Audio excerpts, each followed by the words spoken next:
Hey guys, আমি দীপা। আজকে আবার চলে এলাম নতুন ব্লগ নিয়ে। তো এখানে দেখো আমি সকালে উঠে স্নান করে ফেললাম, স্নান করে পুজো দিয়ে ফেললাম। তো আজকে ইংরেজি 2025 সালের 1 মে তারিখ আজকে মে দিবস ছিল, আর আজকে ছিল আমার জন্মদিন। তো জন্মদিন উপলক্ষে আমি সারাদিন কী করি তাই তোমাদের সাথে শেয়ার করব। তো প্রথমে আমি এখানে দেখো পুরি আর ঘুগনি বানিয়ে নিলাম। আর এখানে পুরি ঘুগনি বানানোর পর আমি এখানে বানিয়ে নেব এখন পাস্তা। তো পাস্তা বয়েল করে নিলাম, আর তারপরে আরেক দিকে আমি বসিয়ে দিয়েছি পায়েস। তো এদিকে আমার পায়েসটাও রেডি হয়ে গেছে প্রায়। আর এদিকে দেখো আমার পাস্তাটাও ভেজে নিলাম, কারণ বার্থডে বলে আমি একটা ছোট্ট করে বার্থডে করবো ঘরে আমার ভাই বোনদেরকে নিয়ে।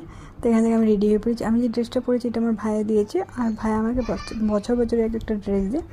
তো এবার ভাই আসতে পারিনি, কারণ ভাইয়ের কেউ একটা অফিসিয়ালি কাজও ছিল। তো এখান থেকে আমার বোনরা এসে পড়েছে। আর এই যে কেক দেখতে পাচ্ছ, এটা আমার বোনই বানিয়েছে, কারণ ওরা নতুন শিখেছে। অন্য সময় বাইরে থেকে বানিয়ে নিয়ে এসে, তো এবার ওরা শিখেছে তাই ওরাই বানিয়েছে। তো এখন সবাই মিলে আমরা কেকটা কেটে নেবো।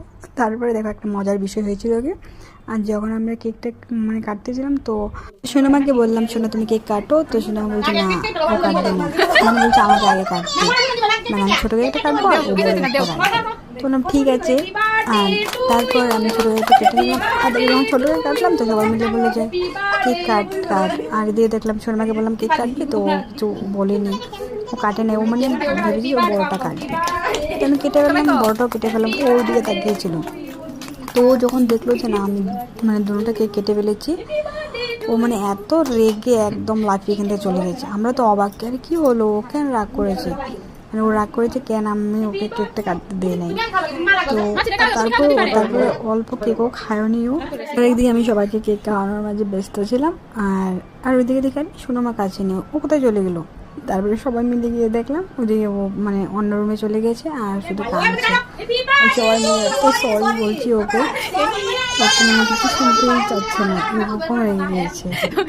সত্যি ছোট কিভাবে রাগ করেছে। তারপর এখানে দেখো সব মাসিরা মিলে ওকে একদম সরি টরি বলে ঠান্ডা করলাম। আর তারপর এখানে আমরা সবাই মিলে খাবো।